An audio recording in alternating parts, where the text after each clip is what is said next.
Now, here are Morgan Streetman and Roxanne Wilder. Come on, Mr. Announcer. Mr. Announcer, you've got to pay attention a little closer. We have changed names big time this morning. Now, of course, Roxanne Wilder is normally here, and sure, Morgan Streetman's always here. But Roxanne is off doing something, and we have got a little problem with Morgan. And joining him was supposed to be Morgan and E.B. Tucker, but no Morgan, but we do have E.B. Welcome to the show, E.B. Thanks for having me. Why don't you tell everybody the phone call you received about 30 minutes ago? Well, my attorney called and said, I've been hit, and the other car drove off. So I told him, don't give chase on foot. You know, What was his car disabled? He couldn't drive his car. It must have been. Call it in and relax, and I'll catch up with you for lunch. Well, it was supposed to be the both of you. It was going to be a tag team this morning with E.B. Tucker and Morgan Streetman, and hopefully Morgan will have given the information, and I'm sure he'll head this way most likely. But now it's E.B. Tucker and Pat George. Yeah, well, I'm just here to push buttons. This is your show, and before we get started, I think you've done one or two shows with Morgan in the past. That's right. And if somebody's new to the Streetman show here that we do every Monday at this time, and they want to know a little bit about E.B. Tucker, why don't you give us a little background on who you are, why you're here, and what you've done for Morgan to get such a prestigious opportunity to be on that microphone? Well, Morgan has done work for me and my companies for maybe 10 or 11 years now, and we've become great personal friends, and we've kind of been on that journey together. I've had successes and failures and ups and downs, and so we've had a good time kind of staying between the lines through that process. Okay. But the key thing for people to realize about me is I was a guy who had a big passion for investing from an early age. And when you say that early age, how early did you want to start investing? I'll tell you exactly how early. My father had a furniture company, and I worked in the furniture company, and I helped him deliver things, sell things. Here in whatever. The Bay Area? In North Carolina. Okay. Oh, that's a place to have furniture. Yeah, a retail furniture. Yes. And I loved it because I saw an immediate reward for producing something. I got paid, and so that spoke to me. And my grandfather, who was a very successful investor, told me, he said, son, I'm going to teach you something that you might like. You can own companies that you don't have to go work in. Because I always thought I'll have my furniture company someday, when I was maybe 12, 13 years old. And he said, it's better to own something where you don't have to show up. And I was immediately intrigued, right? And he taught me about the concept of owning stock. And you essentially own a fraction of a business where you never have to show up there. I mean, I own Campbell's soup stock, and I have nothing to do with packaging and distributing cans of soup. And if I don't like what management's doing, I can vote to fire them, or I can acquire enough shares that I could really, raise a stink for them and cause a problem. So that's how I learned about that. My grandfather told me that, and that's been true. And so I always had a thing for it. Even in college, I was saving money and buying 100 shares of this and that, but here's what happened, Pat. Wait, randomly, just within 50, how many different stocks do you own? Roughly? Oh, not that many. Oh, okay. Not that many. No, not that many. I mean, we can talk about that later, but I tend to be. What I do is I'll tell you my method later. It's not very difficult, but I come once I'm comfortable with something that I go really big and really slowly move into something, and then before you know it, I have a concentrated position. So I mean, it's not uncommon for me to have 25% of my entire net worth in one stock, which most people think is crazy. It's worked out very well for me because you can't know everything in life, and once you really know something and you really think the setup is good, I go very big. I'm not recommending that to everyone, but because if you're working at a company, and you sit, if you're working at Geico in the office and saving your money, and you really need to buy an index fund or something. I mean, you can't possibly study companies all weekend and anyway. But that's what I do for a living. So I mean, I travel and meet these people, and we can talk about that in a second. But here's how I got started. This is the part that's interesting. I used to work for several companies as a horrible employee, and I would send out emails to my friends, to hundreds of people, about what's happening in the world. Like, maybe we'll talk about things like Epstein today, right? So I would send out emails where I would say, look, I'm just back from Kiev, Ukraine, and the protests that you're reading about are not happening. This is what's going on in the newspaper is not what's really happening, right? This is a difference here. And I would go on, and then I would talk about investment trends. And my friends just said, look, man, you got to stop. You got to just go with this, So they started a blog for me.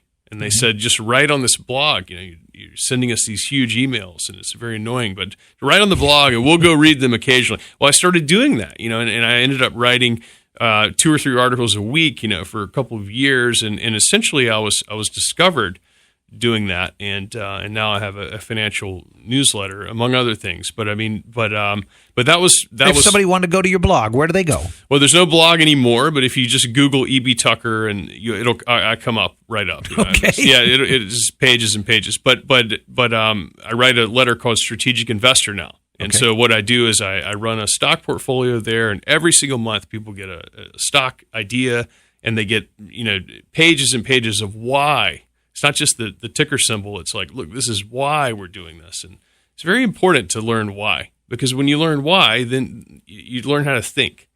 So, and that's what people don't understand. Successful investors know how to think. They don't have a magic answer. They know how to think and make decisions and to perceive things, and then to know what to do next. Gather all the facts.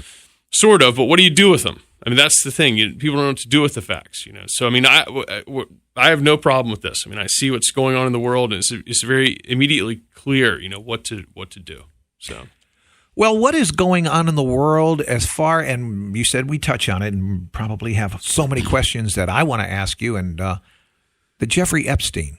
What is your take on that? Because I know if Morgan was here, oh, my goodness. Yeah, I'm sure he'd be down the rabbit hole. But okay, look, why is this a story? I mean, if you ask the average person, they say, well, all these girls and all this stuff. I said, yeah, of course, none of that should have happened, okay? But why is this a news story? I mean, I knew about this 10 years ago. 10 years ago. And all this stuff had already happened. And in finance, just so you know, this guy was not a hedge fund manager. I mean, no one that I know ever traded with him. Ever. And it's very uncommon. I mean, even if you if we were both hedge fund managers, we despise each other, we would still occasionally do business together because it's inevitable. I mean, you have these big trades that you do in the market, and there's only a certain number of players, and you kind of know what everybody's up to. And nobody knew any investors that he had. Nobody traded with him. He didn't maintain an office in the typical areas. He allegedly had an office in the islands, and it's just ridiculous. I mean, so basically, this why did this become an issue now? Okay, and why did a media outrage? Well, why wasn't the media outrage 10, 15 years ago? I mean, what do you think? Well, and how did he make his money? Was it his money even? I mean, that's the question. Whose assets were these? So okay, but let's look at what happened this weekend. I mean, it's really the MCC for people need to know that the MCC is the American Gulag. I mean, this is where people go. This is where they put people. Chapo. I've met one person that's been in there before. It's a guy named Martin Armstrong. I met this guy. He was in there for several years on contempt. He's a person longest held for civil contempt. And so he was held in there, and it's absolutely a horrific place. And so it's obvious that this is the typical way to get rid of someone. I mean, the guards weren't watching. The autopsies. They'll cremate the body next. I mean, it's a disappearing act. And so there's going to be things that you don't know always that in life. I mean, but I don't know. Something must have come up because he was quiet for years. He was quiet. He was away. He was in these other places. He wasn't in the news. He wasn't active. And all of a sudden, he had to go. And so this was a disposal. I mean, he had to go, and his plane was sold a week before he came back to Teterboro, and they arrested him. So he had something, and he had to go, and that's the way it goes. That is your opinion. Yeah, that's my opinion. All right, you can hear the music. You probably hear the voice, and you go, who is this? Well, it is E.B. Tucker, and he is quite the interesting guy that is filling in for Morgan Streetman, who hopefully will be here. He was involved in I wouldn't say it was a big accident. It was a minor accident. Some lady ran into him, and did you say she left? Allegedly, she fled the scene. Wow. Okay. Music's playing. We got to take a short break, 2 minutes, and we'll be back. It looks like we had some rain out on I-4 earlier, and that rain we had this morning moved through Plant City and Lakeland. So showers are sporadic today, about a 60% chance, a high of 91. Heavy humidity out there. We're going to talk to E.B. Tucker all the way till 11 o'clock right here on Money Talk 1010, 103.1 and 92.1. We'll be right back.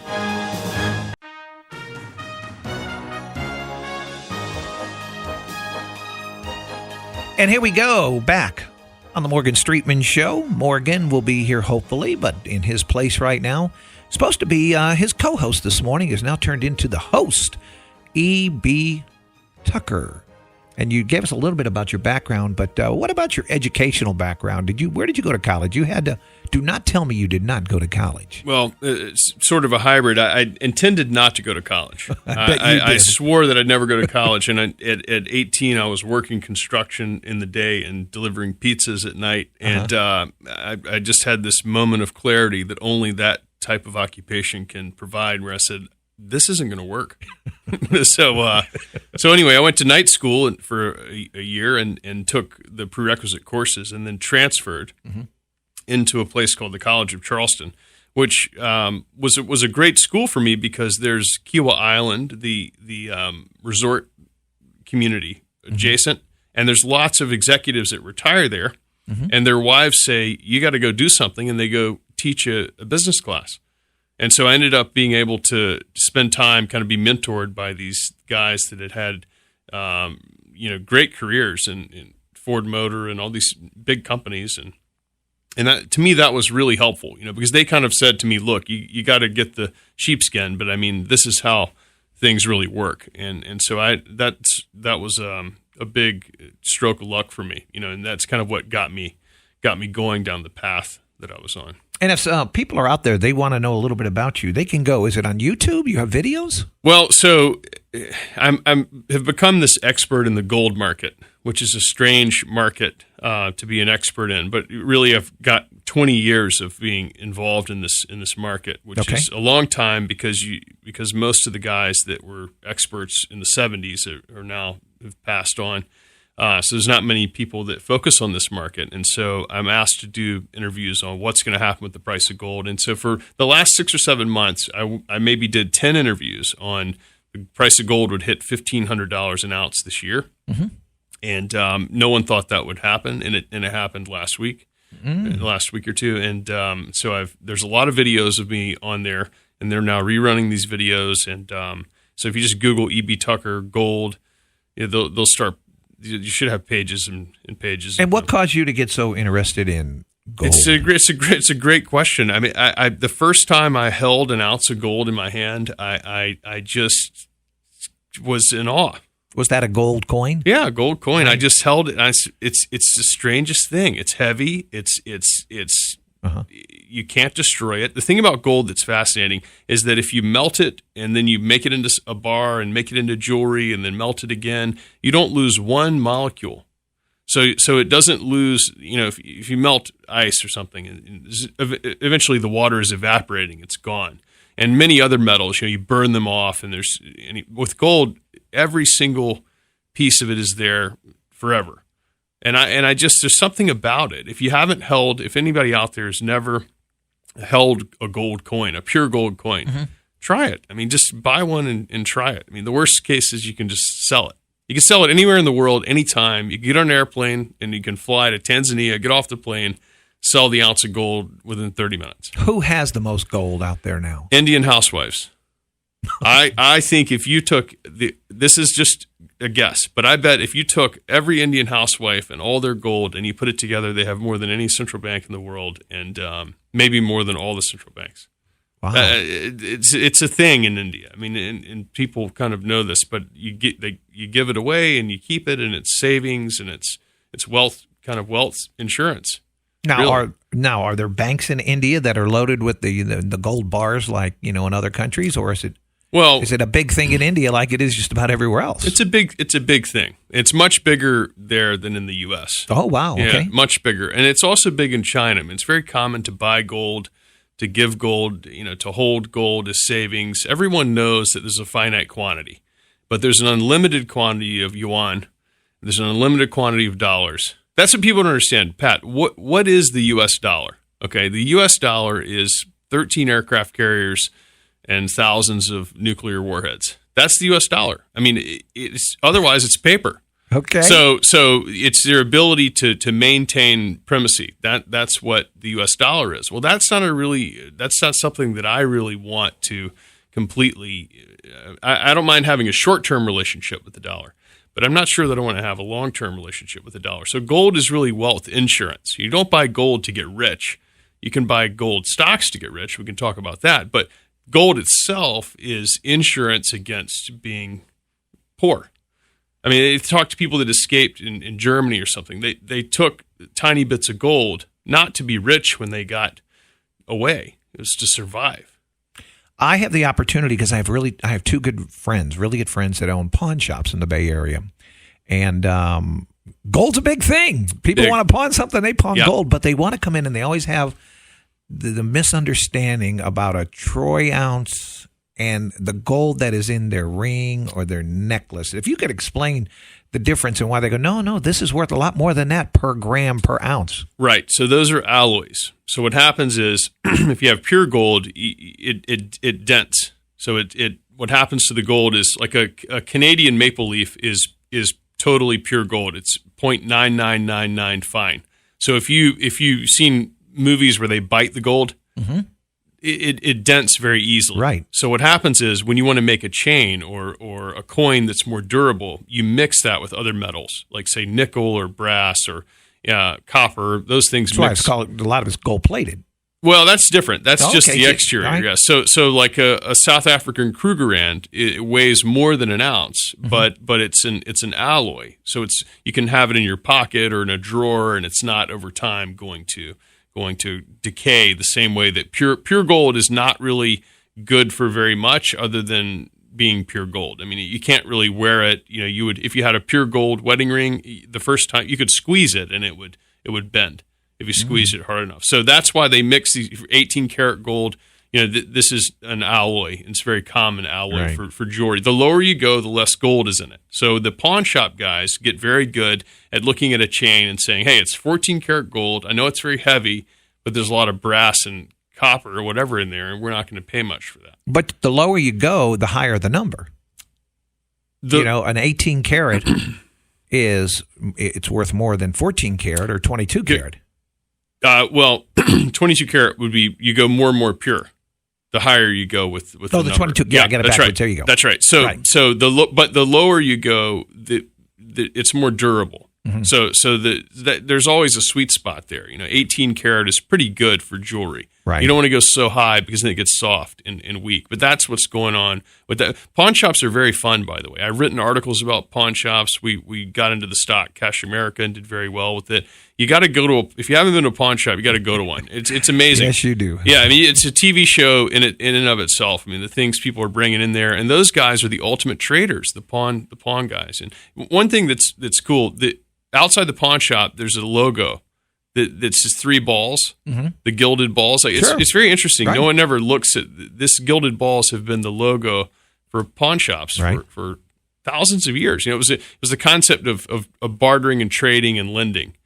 And that's how pawn shops kind of came around. I don't think we'll ever get rid of them either because people sometimes they have no other place to go. And what's funny about your friends is that they'll tell you that gold is the one thing they'll lend on all the time. All the time. That's exactly right. It's the one thing they'll lend on. And what does that tell you? I mean, everything else comes and goes, and there's too much of it or not enough of it. But with gold, they'll always lend on that. So. Yeah, it's always funny that when I do make a phone call, because I'm not an expert on it at all, but gold does not, when it's brought in the front door, you don't want it walking back out the front door. You want to make a deal with that person. You want to take as much gold in as you possibly can. Exactly right. That's exactly right. So it's $1,500 today, an ounce, and the highest and that's price. the pure gold. But I mean, if I was a gram of gold, would be roughly how much? Well, if there's 14 karat. Yeah. So so this is how you figure it out. I mean, there's I think 31.8 or something grams per troy ounce, something like that, and so your 14 karat is kind of diluted by maybe 40% or something. And the majority of the jewelry out there is 14 karat. That's right. And so that's how they do the math. Is they say like it was 1/32 basically of a troy ounce, and so you're already down into a low range, and then you decrease that by the carat weighting. Yeah. But if that $1,500 mark was made, then this 14 grams, 14 karat, a gram's gone up. Absolutely. Yeah, Right. and it's going to go up more. So the thing people need to understand is that what's happening right now is gold is almost on a leash, walking higher in price with no fanfare. So there's more to come, and we can talk about that. Okay. You're listening to Money Talk 1010, and this is the Morgan Streetman Show, and we are joined this morning with a very knowledgeable guy. It's fun to talk with you, E.B. Tucker. I can see why you and Morgan get along great. I could just imagine the conversations that you two have. They would be epic. Epic. Yeah, you need to record these things, and people can learn lots. It could be a special podcast. Yeah. Yes, it could. Yeah. Morgan got involved in a little car accident. Hopefully he'll make it here before 11 o'clock, and if not, EB will be with us all the way up, and I'm sure Morgan's listening. Talk about the guy you don't want to hit and take off. Right. Big mistake. Right. All right, we're going to take a short break, about 3 minutes. I'm going to do a little bit of traffic, and we'll be back. Thanks for being out there. If you have a question, call us, 888-404-1010.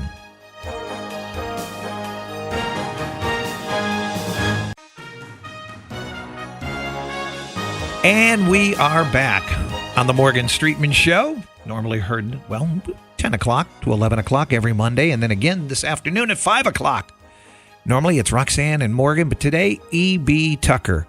And E.B., I'm almost sad we only have 30. I'm going to have to try to talk you into staying with Schreiner in the 11 o'clock hour and talking with him. You just have a wealth of information, so you can be a big part of that show and this show, and Morgan thanks you. I'll give you a discounted rate for the second hour. I can afford that. Yeah. For what we paid you for this one, I can afford the next one.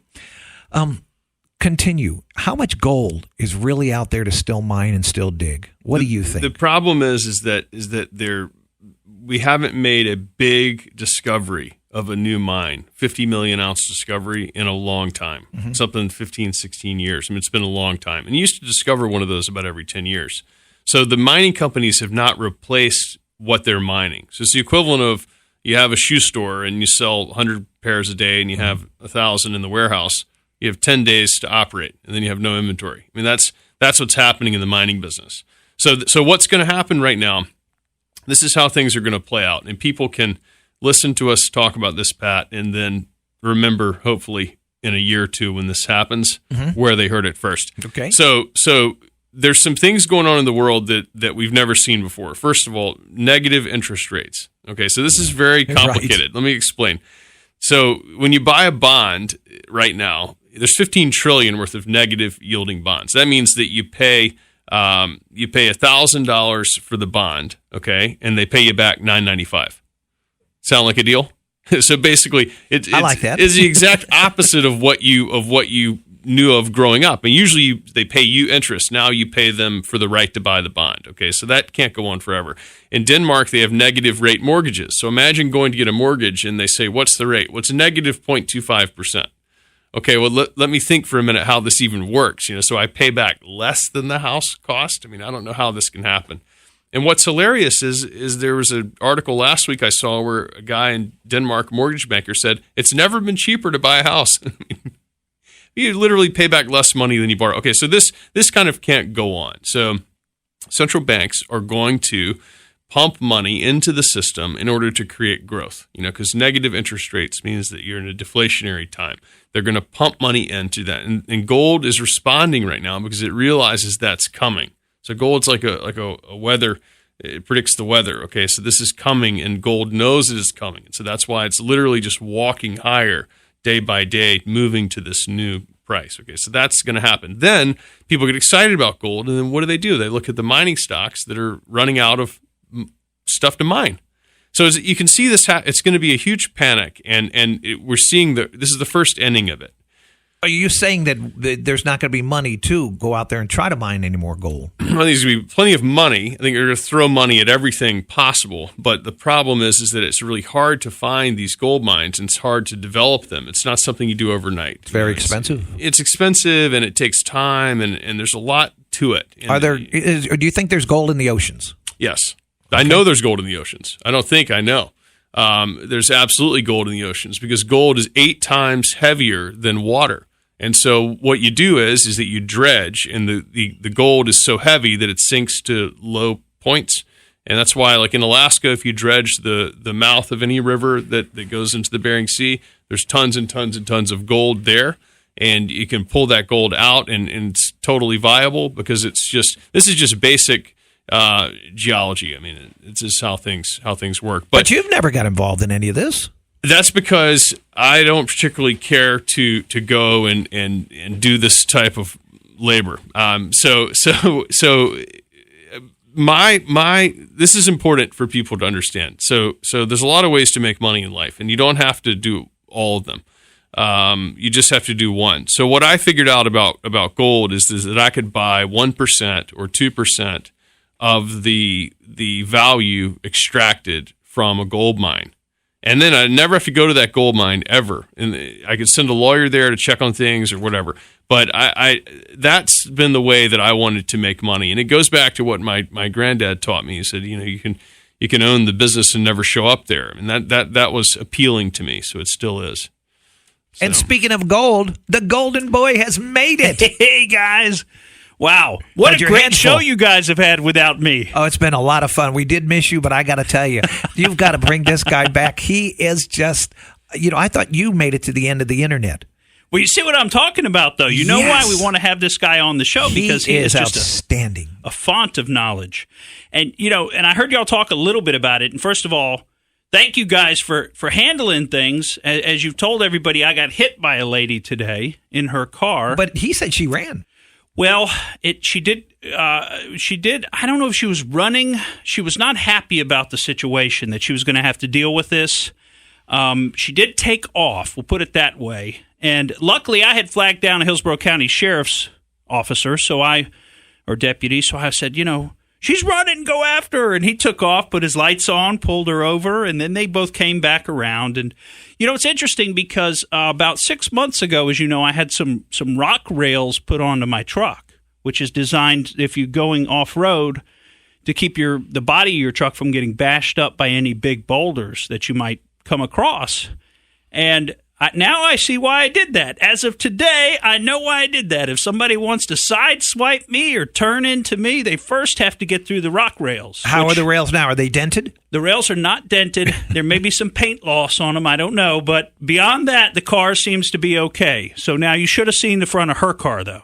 I was amazed at how much damage was done to the front of her car compared to nothing happening to mine. So that investment was a great idea. Well, of all the people that you could run into and then try to flee the scene, Morgan Streetman is the last that you would want to do that with. Well, the truth be told, I felt bad for this lady. She was an older lady. She was headed to a doctor's appointment. And she did what I saw so many people on the roads doing nowadays, and that is making a turn not from the turn lane. Yes. So they're in the middle lane, and they think, well, nobody else is around me, so it should be okay to turn left from the middle lane, shouldn't it? And a lot of times they haven't checked their blind spots. Like that's what she was explaining to me, is you were in my blind spot. And I said, well, ma'am, that's why it's a rule of the road that you check your blind spot before you turn. I mean, because we know about these things. We know there's a thing called the blind spot. We named it accordingly. We named it. You know what it's called. So, I was not hard on her. I mean, I did tell her. You offered her a settlement on I said, look, spot. $1 million right now, cash. Put this behind us. We don't even have to call this one in. Yeah. $1 million bucks. I would love to continue to talk about this accident, but when I have you two together in here, I want to jump back in this gold. I want you to talk about whatever I'm going to shut up and I just want to listen to you. Well, yeah, one of the reasons I wanted to have EB in is because I think he's already told you all this. In fact, I know he has heard it, but it's a little bit harder to tell something good about yourself than have somebody else do it. I mean, earlier this year, he made a very public call on the price of gold, that he thought the price of gold would hit $1,500 by the end of this year. And I mean, there were many, many people that said that he did not know what he was talking about. And he was out to lunch or something. That's never going to happen to that barbarous relic, which is gold.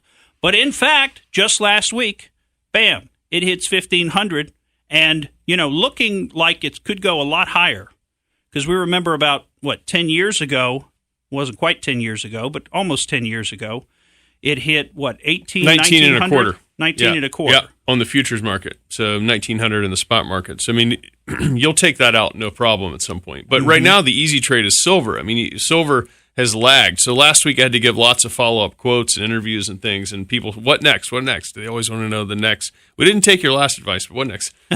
So what's next is the other things will follow. I mean, this is the equivalent of you take a train in Europe before and you don't know what platform, and then they say platform 9, and everyone runs to platform 9. That's what happens. So gold signals, and then silver follows. So silver will go from 17 to 20.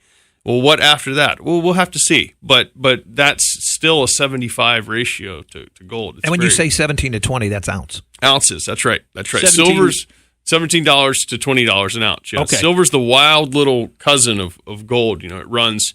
It's actually right now it's a screaming deal. I mean, but in the short run, we look for it to go to 20. It's kind of like charging up a slingshot or something with the silver, because crazy. As the gold begins to outpace it a little bit, that slingshot is stretching. Yeah, and then when it lets go, silver goes flying. Right, and so people know in a typical gold bull market, if gold goes up 1%, silver will go up 3%. Okay, but in this recent gold run, gold was going up, say 1.5%, and silver was staying flat. Right. So it's doing nothing. Right. And so that's very abnormal. And what it tells you is that, like we were saying earlier, the gold is moving to its new price. It's just moving there. And so silver there's no speculation. And that speculation comes in. And as you know, when it comes in, it's wild.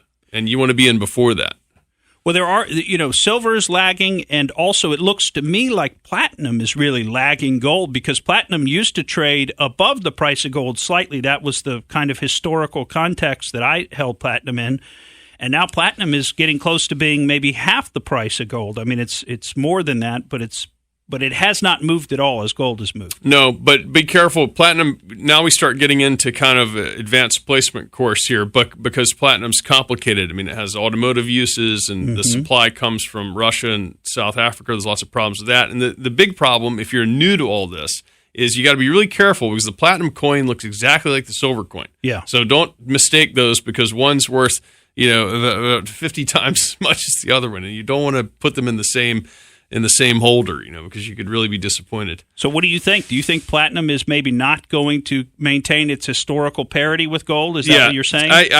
You can't be good at everything in life, and I've got real expertise in making money in gold and silver and related investments there. With platinum, I've struggled to find an edge, and so I've just left it alone. I've bought some platinum coins. I'm happy with them. I would buy a couple more, but with platinum, it's I don't find it as easy. I want the easy money. Yeah. Okay, that's people don't understand that, but the easy money is what you got to focus on. The things that you see that are very obvious, you just take those and you leave the hard stuff to guys that are a lot, more suited to handle that stuff. And well, now silver is about half of its. Didn't it top out around $36 an ounce at one 50. point? Did it get 50. all the way to 50? Yeah. But that was in 1980. No, that was in 2011. Okay. 11. I didn't remember that it had hit 50. It'll go higher than that at some point. Okay, so now what do you think on our time range on that? Well, what are we looking at? That's for the premium subscribers. Yeah. so we'll talk about that when after the break. Maybe. Yeah. Let's do that. And I heard you guys talk a little bit about Epstein. You called that. We got to circle back to that one, because that was, I would say it was surprising, but it wasn't surprising at all, was it? It was shocking. That's a better word for it. It was shocking, and it was shocking in the blatantness with which he was taken out. And so quick. Right? What was it? It's been 3 weeks since he had quote unquote attempted suicide previously and was on suicide watch. Oh boy, something just doesn't smell right with all that, guys. Yeah. Well, and I've been talking to some other sources, and they've even got some other angles on that particular story, and we'll share those with you when we come back on the Morgan Streetman Show.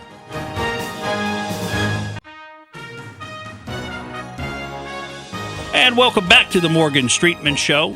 Special guest today, E.B. Tucker, and we're having a very wide-ranging discussion. And you know, a couple of the things we wanted to talk about that remain are, you know, what's going to happen to the price of silver, and what's our time frame for that? I mean, what are we looking at? Because silver has been lagging the gold move, and a lot of us that are precious metals people, myself included, you know, we've owned silver for a long time, you know, some of us in physical quantities, and we've been kind of holding what has been, you know, a paperweight for a while. I mean, obviously it's worth something, but I know I bought in a fair bit of the silver. I bought above $30 an ounce at one point when it was in its previous kind of bull run.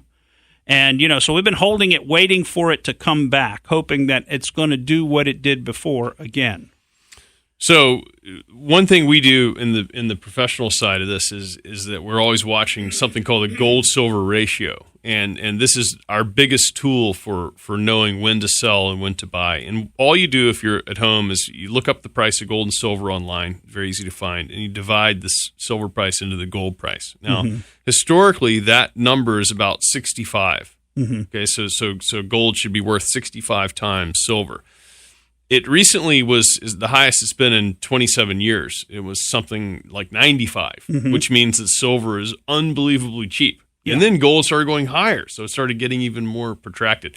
Now, that means that it's a time to get into that. Now, when you were talking about when you bought, okay, if you go back and look then, it was down at like 40, right? Which means that it's not a good time, you know, to buy. So on the professional side, you know, we're acquiring when we see that number high, and we're letting go when we see it low. And usually takes, you know, a couple of years to make that move. So you have lots of time. It's not something you have to rush out and do this week or something. Maybe you can start watching this. So if somebody wanted to get into silver, then you would advise them to start now but move in slowly? Is that I mean, you can now, it's kind of fair, happy hunting. I mean, you can get in there now, and I don't think that maybe you have short-term problem for a couple of months, maybe something happens in the market. But I think big picture speaking, I don't think it's a high-risk time to get involved in that. You know, what's tough is that you pay a lot of transaction costs. You know, so what I do is I've acquired a lot of royalties in the silver business, and not everyone can do that. However, you know, my stock does trade publicly,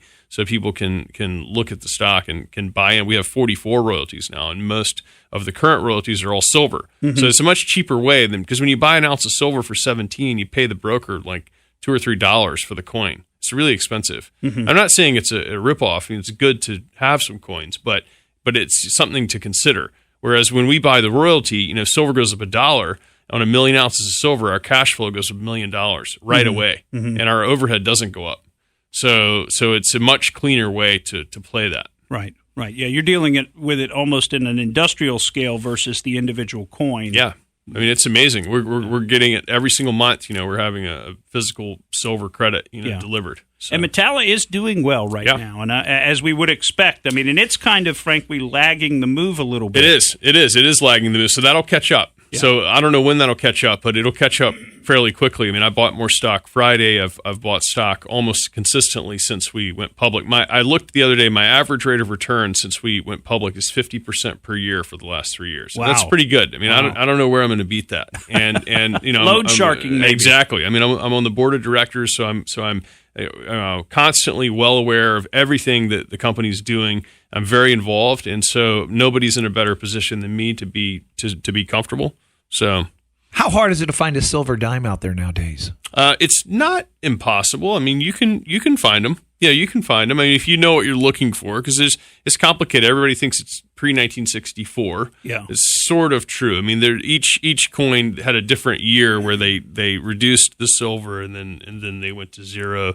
Eventually, imagine that meeting. Well, what else can we use? Well, we use some nickel.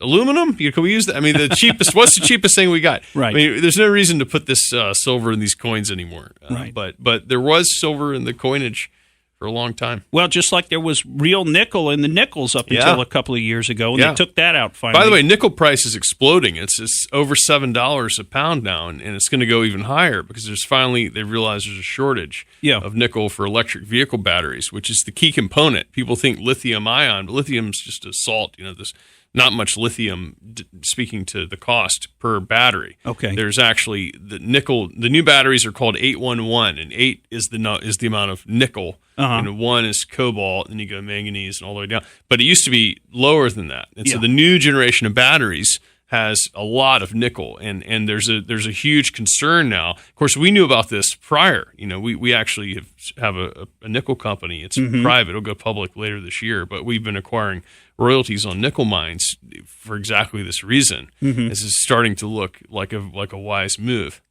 So only 2 minutes left. Are you going to touch on? Yeah, let me just throw this at you on Epstein, because I heard you guys talking about some of that, and I generally subscribe to everything that was said in terms of what I think. But a couple of my friends who are really smart people they've gotten this idea in their head that this was a faked incident, and that Epstein was not in fact suicided or didn't commit suicide in jail.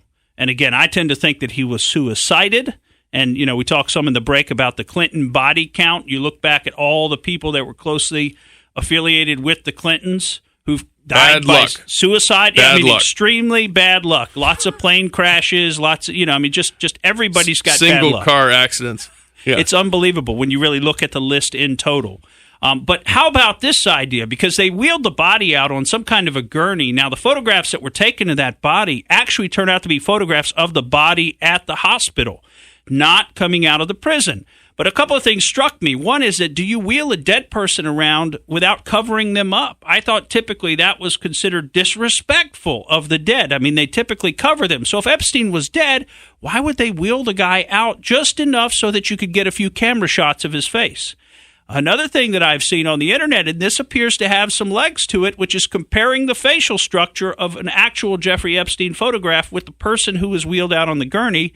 And I'm no expert in that area, but they appear not to be exactly the same face. There's a different nose and a different ear, and those are the two most prominent features that you can make out. So it does not appear to be Jeffrey Epstein on that gurney, at least as far as I can tell. But what is the interesting thought of, if Epstein was this high-level blackmailer, wouldn't he have had a bunch of dead man switches placed around the world? In other words, wouldn't he have taken the information that he had about these powerful people and placed it with his agents, whoever they may be, throughout the world and said, look, if anything ever happens to me, if I turn up dead, you send this to the New York Times. And I'm just throwing that out. I mean, pick another legitimate news organization. But you send this to the news organizations, and you make sure they get a hold of this, and this gets publicized. That's what's called a dead man switch. And so everybody that's saying, hey, maybe Epstein didn't really die in this situation, maybe he either bought his way out or maybe he was sprung by his intelligence community masters because of the fact that if they didn't get him out of there alive, then these dead man switches would have been activated. And that he could have contacted his dead man switches and said, hey, don't release the information based on the suicide, etc. So that was kind of what I wanted to just throw out there for consideration. It's not something that definitely rings true to me, but it certainly seems like a possibility in this situation. Folks, thanks for listening. I'm Morgan Streetman, and that's the way I see it. Thank you for listening to the Morgan Streetman Show. We hope you enjoyed what you heard, and if you did, please click like and subscribe to help us out. And remember that we recommend that you exercise your brain at least once a week.